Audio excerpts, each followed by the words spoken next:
അധ്യക്ഷ സ്ഥാനത്തിരിക്കുന്ന പ്രിയങ്കരനും ആദരണീയനുമായ പി.കെ. കുഞ്ഞാലിക്കുട്ടി സാഹിബ്, ഈ സമ്മേളനം ഉദ്ഘാടനം ചെയ്ത ഏറ്റവും ആദരണീയനായ സയ്യിദ് അബ്ബാസ് അലി ശിഹാബ് തങ്ങൾ, സമ്മേളനത്തിന് സ്വാഗതമോദിയ മുസ്ലിം ലീഗിൻ്റെ സ്റ്റേറ്റ് സെക്രട്ടറി ആദരണീയനും പ്രിയങ്കരനുമായ അഡ്വക്കേറ്റ് പി.എം.എ. സലാം സാഹിബ്, ഇവിടെ അനുസ്മരണ പ്രഭാഷണം നടത്താനെത്തിയിട്ടുള്ള ആദരണീയനായ ഓണംപിള്ളി മുഹമ്മദ് ഫൈസി, പ്രാസംഗികരായി എത്തിയിട്ടുള്ള പ്രിയങ്കരായ കെ.പി.എ. മജീദ് സാഹിബ്, എൻ്റെ ഏറ്റവും പ്രിയ സുഹൃത്തും ആദരണീയനുമായ ഡോക്ടർ എം.കെ.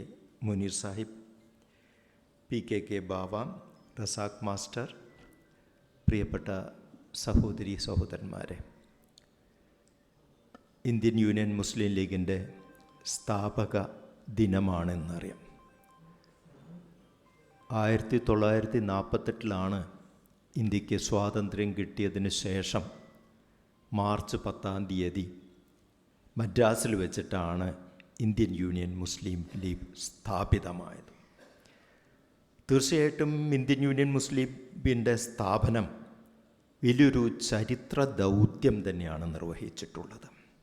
നിർഭാഗ്യകരമായിട്ടുള്ള ഇന്ത്യ വിഭജനത്തിൻ്റെ പിറകെ ഹിന്ദു മുസ്ലിം സമുദായങ്ങളെ വളരെ അകറ്റാനും മുസ്ലിങ്ങളെ അന്യവൽക്കരിക്കാനുമുള്ളൊരു ശ്രമം ഇന്ത്യയിൽ നടന്ന സമയത്ത് മുസ്ലിങ്ങളെ മുഖ്യധാരയുമായി ചേർത്ത് പിടിക്കാൻ, അവരുടെ അന്തസ്സും യശസ്സും ഉയർത്താൻ വേണ്ടിയിട്ടുള്ള വലിയ ചരിത്ര ദൗത്യമാണ് ഇന്ത്യൻ യൂണിയൻ മുസ്ലിം ലീഗ് ഏറ്റെടുത്തിട്ടുള്ളത്. അതോടൊപ്പം മുസ്ലിങ്ങളുടെ സാമ്പത്തികവും ഭൗതികവുമായിട്ടുള്ള അവകാശങ്ങൾ സംരക്ഷിക്കുക മാത്രമല്ല, ഇതേപോലെ മറ്റ് പിന്നോക്കക്കാരുടെയും അവകാശങ്ങൾ സംരക്ഷിക്കാൻ, അവരുടെ അന്തസ്സ് നിലനിർത്താനുള്ള വലിയ പ്രവർത്തനമാണ് ആ തുടങ്ങിയ മുതൽ ഇന്നേ വരെ മുസ്ലിം ലീഗ് ചെയ്തുകൊണ്ടിരിക്കുന്നത്. അതുകൊണ്ട് ഇന്ന് ഇന്ത്യയിൽ മറ്റ് സ്ഥലങ്ങളിൽ ന്യൂനപക്ഷങ്ങൾ ആക്രമിക്കപ്പെടുന്ന സമയത്ത്, അവർക്ക് അരക്ഷിതാവസ്ഥ ഉണ്ടാകുന്ന സമയത്ത്, കേരളത്തിലാണ് നമുക്കറിയാം ഇന്ത്യൻ യൂണിയൻ മുസ്ലിം ലീഗിൻ്റെ പ്രധാന ആരൂഢം കേരളത്തിലാണ്. ദേശീയ തലത്തിൽ പ്രവർത്തിക്കുന്നുണ്ടെങ്കിലും കേരളത്തിൽ ആ ആരൂഢത്തിൽ നിന്ന് ശക്തി ഉൾക്കൊണ്ടുകൊണ്ട് ആക്രമിക്കപ്പെടുന്നവരൊക്കെ, അരക്ഷിതരവർക്ക് എല്ലാം ഞങ്ങളുണ്ട് എന്ന് പറഞ്ഞ് കൂടെ നിൽക്കുന്നവരുമാണ്. എനിക്കത് കൃത്യമായിട്ടുള്ള ഉദാഹരണങ്ങളുണ്ട്. ജുനൈദിൻ്റെ മരണം നിർഭാഗ്യകരമായിട്ട് ഈ പെരുന്നാൾ കാലത്താണ് ഉണ്ടായത്. ആ സമയത്ത് ആണ് എനിക്ക് കേന്ദ്ര സാഹിത്യ അക്കാദമിയുടെ അവാർഡ് കിട്ടിയത്. അപ്പോൾ എൻ്റെ കൃതിയുടെ തീം മൈത്രിയുടേതാണ്. ശ്രീകൃഷ്ണനും മുഹമ്മദ് നബി എല്ലാം കഥാപാത്രങ്ങളായിട്ട് വരുന്ന ആ കൃതിക്ക് പുരസ്കാരം കിട്ടിയപ്പോൾ അത് പോക്കറ്റിലിട്ട് ഇങ്ങോട്ട് പോരുന്നത് ശരിയല്ല, അതിനൊരു താത്വികമായിട്ടുള്ള ഒരു ആവിഷ്കാരം നടത്തണം എന്നുള്ള നിലയ്ക്കാണ് ഞാൻ ജുനൈദിൻ്റെ ഉമ്മയ്ക്ക് ഈ പൈസ കൊടുക്കുക എന്നുള്ളൊരു മോഹം എനിക്കുണ്ടായി. അന്ന് എങ്ങനെയത് ചെയ്യുക?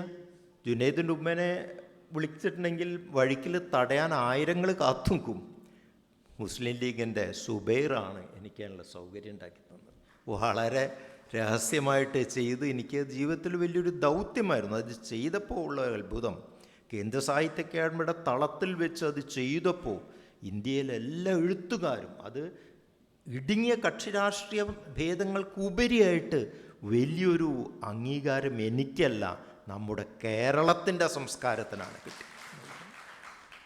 അപ്പോൾ കേരളത്തിന്, ഈ കേരളമായി നിൽക്കുന്നതിന് ഇവിടെ തങ്ങൾ കുടുംബം നേതൃത്വം നൽകുന്ന മുസ്ലിം ലീഗ് തന്നെയാണ് കേരളത്തെ എന്ന് പ്രധാനമായിട്ട് കേരളമായിട്ട്. ഇതൊന്ന് മുടിഞ്ഞു കിട്ടിയാൽ മതി എന്ന നിലയ്ക്ക് രാപ്പകൽ പണിയെടുക്കുന്നവരുണ്ട്. കേരളം ഇങ്ങനെ ആവരുത്, ഇത് മാത്രമാണല്ലോ ഇനിയൊന്ന് ബാക്കിയുള്ളത്, ഇതിനെയും കൂടി ഒന്ന് വടക്കാക്കി കളയാമെന്ന് വിചാരിച്ച് നിൽക്കുമ്പോൾ അതിന് സമ്മതിക്കാതെ ഞങ്ങൾ സമ്മതിക്കുകയില്ല എന്ന് പറഞ്ഞൊരു ആത്മശക്തിയാണ് ഇന്ത്യൻ യൂണിയൻ മുസ്ലിം ലീഗിന് തങ്ങൾ കുടുംബം ചെയ്യുന്ന അദ്ദേഹത്തിൻ്റെ ആ കുടുംബത്തിലെ ഏറ്റവും പ്രധാനിയായിട്ടുള്ള വളരെ പ്രധാനിയായിട്ടുള്ള ഹൈദരലി ശിഹാബ് തങ്ങളുടെ അനുസ്മരണവും ഇവിടെ നടക്കുന്നുണ്ട്. എനിക്ക് തങ്ങൾ കുടുംബത്തെപ്പറ്റി, മുസ്ലിം ലീഗിനെ പറ്റിയുള്ള കാര്യങ്ങളൊക്കെ ഇനിയും പറയാനുണ്ട്. ഹൈദരലി ശിഹാബ് തങ്ങളെ ഊന്നി തങ്ങൾ കുടുംബം എന്ത് കേരളത്തിന് പ്രദാനം ചെയ്യുന്നു എന്നതിന് ഊന്നാനാണ് എന്നോട് ആവശ്യപ്പെട്ടിട്ടുള്ളത്. എനിക്ക് പലപ്പോഴും തോന്നാറുള്ളത്, തങ്ങൾ കുടുംബത്തിൻ്റെ പ്രവർത്തനം വിലയിരുത്തുന്ന സമയത്ത് എന്താണ് അവർ ചെയ്തുകൊണ്ടിരിക്കുന്നത് എന്നാലോചിക്കുന്ന സമയത്ത്, കഅബ പുതുക്കിപ്പണിയുന്ന അവസരം വന്നപ്പോൾ ആ കറുത്ത കല്ല് സ്ഥാപിക്കാൻ എല്ലാ ഗോത്രങ്ങളും തമ്മിൽ അടി തുടങ്ങി. അപ്പോൾ അതാണ് മുഹമ്മദ് നബി ഇങ്ങോട്ട് വന്നിട്ട് അദ്ദേഹം ഈ തർക്കം തീർക്കാൻ വേണ്ടി തൻ്റെ പ്രതിഭനായിട്ടുള്ള മൂസോട് ഒരു വിരിപ്പ് കൊണ്ടുവന്നിട്ട് അതിൻ്റെ മൂല എല്ലാവരെയും കൂടിയും പിടിപ്പിച്ചിട്ടാണ് അതവിടെ സ്ഥാപിച്ചത്. കാരണം ദൈവത്തിൻ്റെ ആദ്യത്തെ ആരാധനാലയത്തിൻ്റെ ഒരു കല്ല് സ്ഥാപിക്കുന്ന സമയത്ത് തമ്മിലടിക്കത് മനുഷ്യരാശി മുഴുവൻ ഒന്നിച്ചു നിൽക്കണം എന്നതിൻ്റെ തത്വമാണ് റസൂൽ അവിടെ പ്രഖ്യാപിച്ചത്. ആ പ്രവൃത്തിയാണ് തങ്ങൾ കുടുംബം ഇവിടെ ചെയ്യുന്നത്. എല്ലാവരെയും കൂടിയും ഈ മലയാളത്തിൻ്റെ, ഈ കേരളത്തിൻ്റെ ആ വിരിപ്പിൻ്റെ ഓരോ മൂലയും പിടിച്ചുകൊണ്ട് മതമൈത്രിയുടേതായിട്ടുള്ള ആരാധനാലയമാണ് കേരളത്തിൽ തങ്ങൾ കുടുംബം ഇത്ര കാലമായിട്ടും പണിതുകൊണ്ടിരിക്കുന്നത്. നമ്മളുടെ ഒരു കേരളത്തിൻ്റെ സൗഭാഗ്യമാണ് യമനിൽ നിന്ന് നബിയുടെ രക്തമുള്ള ഈ പൈതൃകം ഇങ്ങോട്ട് ഒഴുകി വന്നത് എന്നുള്ളത്. കാരണം അത് വരി തന്നെ വേണം. കാരണം അങ്ങനെ സൈനുദ്ദീൻ മക്തൂം മുതൽക്കുള്ള അങ്ങനെയുള്ള വലിയ റസൂലിൻ്റെ കാലം മുതൽക്ക് തന്നെ ആദ്യം ഇസ്ലാം കടന്നു വന്നൊരു ദേശമാണ് ഇത്. ആലോചിക്കണം. അതിലൊരു അനുഗ്രഹമായിട്ട് നിങ്ങൾ കുടുംബം ഇവിടെ കടന്നു വന്നു. അവർ ഇവിടുത്തെ പ്രധാനമായിട്ടുള്ള രാഷ്ട്രീയ സാമൂഹ്യ രംഗത്ത് വന്നു. അപ്പോൾ ഈ രാഷ്ട്രീയവും ആത്മീയതയും തമ്മിലുള്ള എല്ലാം ഓരോ നിമിത്തമായിട്ട് തോന്നാം. രാഷ്ട്രീയ നേതൃത്വവും ആത്മീയ നേതൃത്വവും എങ്ങനെ ഒന്നിച്ച് നബി കൊണ്ടുപോയി എന്നുള്ള മാതിരിയാണ് ഇവിടെ തങ്ങൾ കുടുംബം കൊണ്ടുപോകുന്നത്. അതുകൊണ്ട് രാഷ്ട്രീയത്തിൽ മൂല്യബോധമുണ്ടായി എന്നുള്ള, അതേസമയത്ത് ആത്മീയതയിൽ ഉത്തരവാദിത്വ ബോധവും ഉണ്ടായി. ആത്മീയതയും രാഷ്ട്രീയവും പരസ്പര വിരുദ്ധമായി നിൽക്കേണ്ടതല്ല, അത് പരസ്പര പൂരകമായി നിൽക്കണം എന്നതിൻ്റെ സാർത്ഥകമായിട്ടൊരു ആവിഷ്കാരമാണ് തങ്ങൾ കുടുംബം ഇവിടെ ചെയ്തുകൊണ്ടിരിക്കുന്നത്. അതുകൊണ്ട് തന്നെ അവരുടെ ഓരോ പ്രവർത്തനത്തിലും നബിയുടെ നിഴലുകളാണ് എനിക്ക് പലപ്പോഴും കാണാൻ പറ്റാറുള്ളത്. അധികാരസ്ഥാനത്തിരിക്കുന്ന സമയത്ത് നബി അധികാരത്തിൻ്റെ യാതൊരു പത്രാസും കാണിച്ചിരുന്നില്ല. യാതൊരു അധികാരത്തിൻ്റെ പത്രാസും കാണിക്കാതെ ഏറ്റവും ഉന്നത സ്ഥാനത്തിരിക്കുന്ന സമയത്ത് പിരിഞ്ഞു പോകുമ്പോഴും ആ വീട്ടിലൊരു ദരിദ്രനായിട്ടുള്ള ഒരാളെ വീട്ടിലത്തെ മാതിരത്തെ അവസ്ഥയായിരുന്നു. കാരണം അധികമായിട്ടുള്ള ഭൗതിക സമ്പത്ത് ആത്മീയമായിട്ട് നിങ്ങളെ ദരിദ്രനാക്കും എന്നതിൻ്റെ ലക്ഷണമായിരുന്നു. തങ്ങൾ കുടുംബം ഇവിടെ വലിയ എത്രയോ പള്ളികളുടെ കാസിമാരായിട്ടിരിക്കും. വിദ്യാഭ്യാസ സ്ഥാപനത്തിന് അവർ ലളിതമായിട്ടുള്ള ജീവിതമാണ് അവർ നയിച്ചു കൊണ്ടിരിക്കുന്നത്. തമ്പത്തിൻ്റെ ആർഭാടം അവർ കാണിക്കുന്നേയില്ല, അധികാരത്തിൻ്റെ ആർഭാടം കാണിക്കുന്നില്ല, പദവിയുടെ ഹുങ്ക് പുലർത്തുന്നില്ല. കൊടപ്പനക്കുന്നിലേക്ക് വാതിൽ തുറന്നിട്ടിരിക്കുകയാണ്. എപ്പോഴും അവിടെ അടയ്ക്കാത്തൊരു വാതിൽ തുറന്നിരിക്കുകയാണ്. ആശ്രിതർക്കും സങ്കടം പറയാനുമുള്ളവർക്ക് എത്തിച്ചേരാനുള്ള വാതിലാണ് തുറന്നിട്ടിരിക്കുന്നത്. ഹൈദരലി ശിഹാബ് തങ്ങളെ പറ്റി പറയുകയാണെങ്കിൽ, അദ്ദേഹത്തെപ്പറ്റി ഷെരീഫ് സാഗർ, എൻ്റെ അടുത്ത സുഹൃത്ത്, അദ്ദേഹം എന്നെ ഇവിടെ ആദ്യം വിളിച്ച് സലാം സാഹിബ് വിളിച്ചതിൻ്റെ കൂടെ ഇതിനെപ്പറ്റി, അപ്പോൾ അദ്ദേഹത്തിൻ്റെ എഴുത്തിൽ ഹൈദരലി ശിഹാബ് തങ്ങളെപ്പറ്റി പറയുന്നുണ്ട്. ഒരിക്കൽ തിരൂരിൽ നിന്ന് വണ്ടി കയറിയ സമയത്ത് അദ്ദേഹം വളരെ ക്ഷീണിതനാണ്. പിറ്റേന്ന് തിരുവനന്തപുരത്തെത്തി 100,000 പരിപാടിയുണ്ട്. കയറിയ സമയത്ത് മൂപ്പരുടെ ബർത്തിൽ ഒരു സ്ത്രീ കടന്നുറങ്ങുക. അപ്പോൾ എല്ലാവരും വിളിച്ചു നീക്കാൻ പുറപ്പെട്ട മൂപ്പര് വേണ്ട, ഉറക്കുണത്തണ്ട പറഞ്ഞിട്ട് അവിടെ കിടത്തി അനങ്ങാൻ സമ്മതിച്ചില്ല. അവരെ ഉണർത്തിയില്ല. അവരൊരു മൂലയ്ക്ക് മൂപ്പര് ഇരുന്നിട്ട് 1 മണിക്കൂർ ഇരുന്നതിന് ശേഷം അവർ ഉണർന്നപ്പോൾ അവർ ബേജാറായിപ്പോയി. കാരണം ഇങ്ങനെ ഒരു മനുഷ്യൻ്റെ സീറ്റിലാണല്ലോ താൻ കടന്നു വരുന്നത്. എന്നാലും ഒന്നും ബുദ്ധിമുട്ടൊന്നും ആയല്ലോ വെച്ചിട്ട് അപ്പോൾ ആ പദവിയുടെ ഒരു ഹുങ്കുമില്ലാതെ ഉള്ള അദ്ദേഹത്തിൻ്റെ പെരുമാറ്റം. ഹൈദരലി ശിഹാബ് തങ്ങളെ പറ്റിയിട്ട് ഷരീഫ് സാഗറിൻ്റെ അനുസ്മരണത്തിൽ വേറൊന്ന് പറയുന്നുണ്ട്. ഒരു അറബി അധ്യാപകൻ, വളരെ ദാരിദ്ര്യമുള്ള ആളാണ്. അദ്ദേഹം വിവാഹം കഴിച്ചു. അപ്പോൾ സ്വർണ്ണമൊക്കെ വിറ്റിട്ട് ഒരു സ്ഥലം വാങ്ങാൻ പുറപ്പെട്ട സമയത്ത് അതിന് പൈസ തികയുന്നില്ല.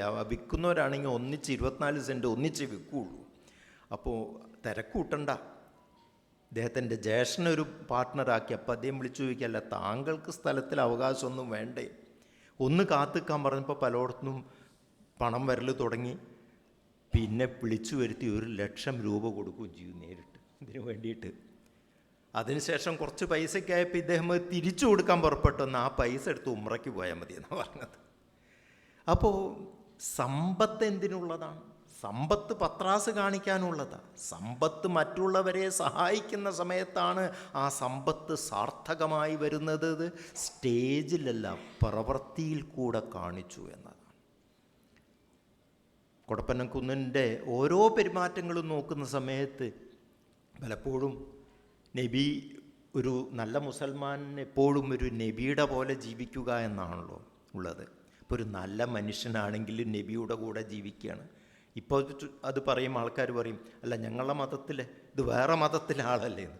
അവർക്ക് മനസ്സിലാവാത്ത കാര്യം, നബിയുടെ പോലെ ജീവിക്കുക എന്ന് പറഞ്ഞാൽ കൃഷ്ണൻ്റെ പോലെയും യേശുവിൻ്റെ പോലെയൊക്കെ ജീവിക്കുക എന്ന് തന്നെയാണ് അതിൻ്റെ അർത്ഥം താത്വികമായിട്ട്. കാരണം ഇവരെല്ലാം ഒരേ ആളയച്ചതാണ്, ഈ ദേവദൂതന്മാരെല്ലാം ഒരേ ആളയച്ചതാണ്. അത് മനസ്സിലാക്കാതെ ഇവർ തമ്മിലടിക്കുന്നവരാണ് എന്നൊരു തെറ്റിദ്ധാരണ ഉണ്ടാക്കുന്ന വർഗീയവാദികളുടെ പെടലിയിൽ അവർ കൂട്ടത്തിൽ പെട്ടുപോകുന്ന സമയത്ത് നാം അവിശ്വാസികളായി മാറുന്നു. അതുകൊണ്ടാണ് ഇസ്ലാമിൽ പറഞ്ഞിട്ടുള്ളത്, വർഗീയവാദികൾ നമ്മളുടെ കൂട്ടത്തിൽ പെടുകയില്ല എന്ന്. അപ്പോൾ വർഗീയവാദവും ഭീകരവാദവുമായിട്ട് വരുന്നവരെ അകറ്റി നിർത്തിയില്ലെങ്കിൽ നമ്മളുടെ സാമുദായികമായ പ്രശ്നം മാത്രമല്ല, ആത്മീയമായിട്ട് തന്നെ നമ്മുടെ വിശ്വാസത്തെ തുരങ്കം വയ്ക്കുന്നതാണ്. ആ പാഠമാണ് സത്യത്തിൽ. പിന്നെ ഒരു തരത്തിലും വർഗീയമായിട്ടുള്ള വിഭജനങ്ങളില്ലാതിരിക്കുക. ബാബറി മസ്ജിദ് പൊളിച്ച സമയത്ത് ഇവിടെ പല തീവ്രവാദ, അന്ന് ഏറ്റവും വ്രണപ്പെട്ട ഒരവസ്ഥയായിരുന്നു. അവിടെ എല്ലാ മതത്തിൽ വിശ്വസിക്കുന്ന ശരിയായ വിശ്വാസികൾ ഏത് മതത്തിൽപ്പെട്ടവർക്കും ഏറ്റവും വ്രണിതമായിട്ടുള്ളൊരവസ്ഥയും, നിങ്ങളുടെ സഹോദര സമുദായം ഇങ്ങനെ അകന്നു പോകുന്ന ഒരവസ്ഥ ഈ ഭീകരവാദികൾ ഉണ്ടാക്കി വെച്ചില്ലേ എന്നും. അന്നിന് പ്രക്ഷുബ്ധമായ പ്രതികരണങ്ങൾക്ക് വേണ്ടി പലരും ആവശ്യപ്പെട്ട സമയത്ത് തങ്ങൾ കുടുംബം ഇവിടെ ഉള്ളതുകൊണ്ട് മാത്രമാണ് കേരളം കേരളമായി നിന്നത്. അനങ്ങാൻ പറ്റില്ല എന്നാണ് അദ്ദേഹം പറഞ്ഞത്. പലരും ചോദിച്ചു, അല്ല നമ്മളെ കൂടെ ആളുണ്ടാവില്ലാതെ പോലും. മുഹമ്മദ് അലി സ്വലം ഉള്ളൊരു മതി എന്നാണ് പറഞ്ഞത്. ഉള്ളൊരു മതി ഇതാണ്. അതായത് മറ്റ് അധികാരത്തിൻ്റെ ആളെക്കൂട്ടലിൻ്റെ പ്രലോഭനത്തിൽ അദ്ദേഹം വിട്ടുപോയില്ല. നബിയുടെ ഒരു കയ്യിൽ സൂര്യനെയും മറ്റു കയ്യിൽ ചന്ദ്രനെയും വെച്ചു കൊടുത്താലും അദ്ദേഹം അതിന് തയ്യാറായില്ലോ. ഇതേപോലെ നന്മയുടെ പക്ഷത്ത്, സൗഹാർദ്ദത്തിൻ്റെ പക്ഷത്ത്, ഐക്യത്തിൻ്റെ പക്ഷത്ത് നിൽക്കൊണ്ട് ഇനി എന്ത് നഷ്ടം വന്നാലും. വളരെ മൃദുവായിട്ടുള്ള മുഹമ്മദ് അലി ശിഹാബ് തങ്ങളാണത് ചെയ്തത്.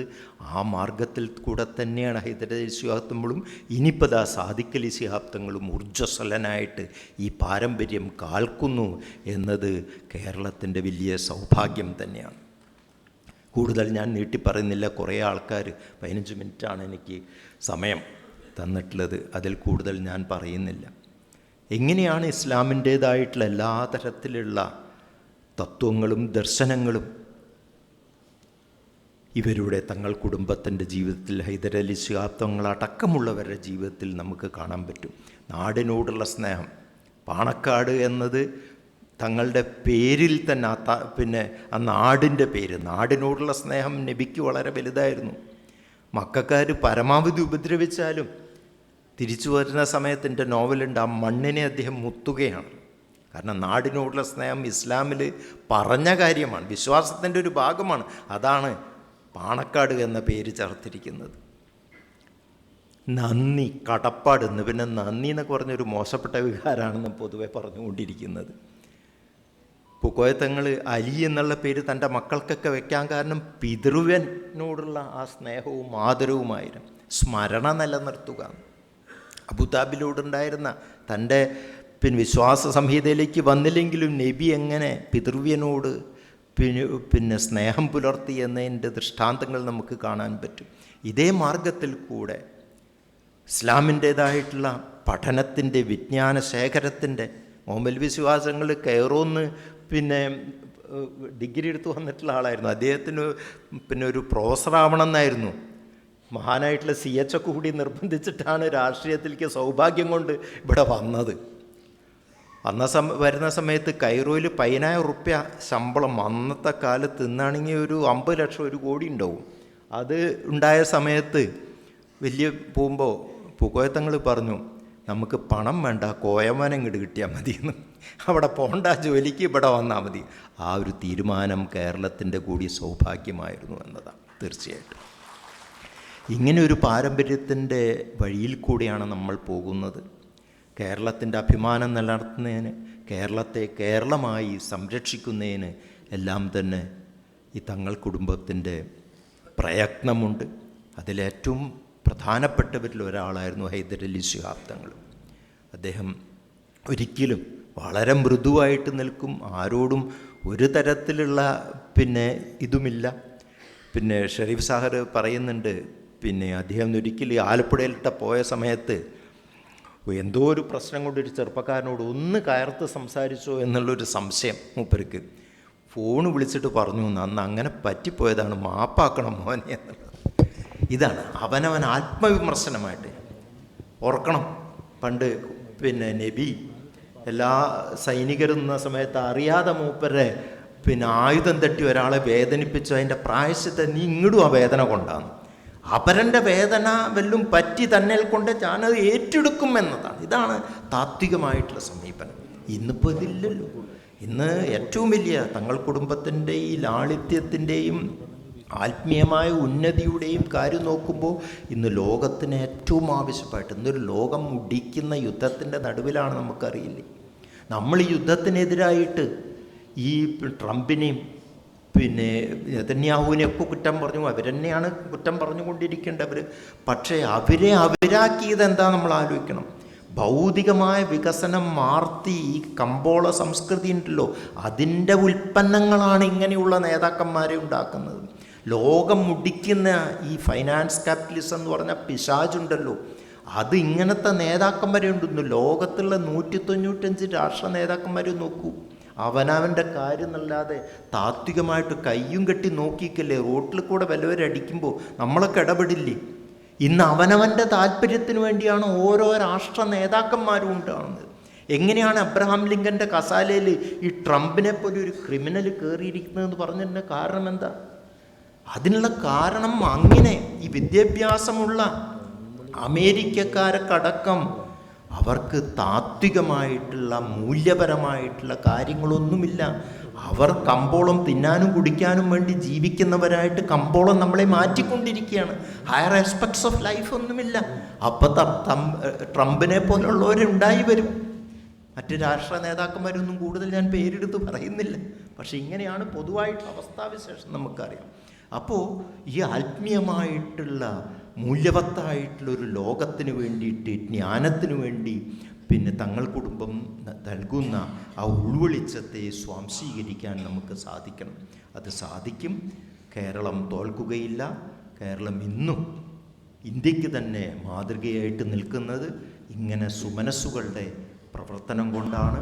വർഗീയതയും വംശീയതയും വിഭാഗീയതയും ഇങ്ങോട്ട് അടുപ്പിക്കാതിരിക്കാൻ നമ്മൾ നമ്മളെ കുട്ടികളെ ഒന്ന് ശ്രദ്ധിക്കണം. കാരണം വളരെ വിഷമയമായിട്ടുള്ള സാമൂഹ്യ അന്തരീക്ഷത്തിലാണ് സോഷ്യൽ മീഡിയയിൽ കൂടെയൊക്കെ അവർ പോകുന്നത്.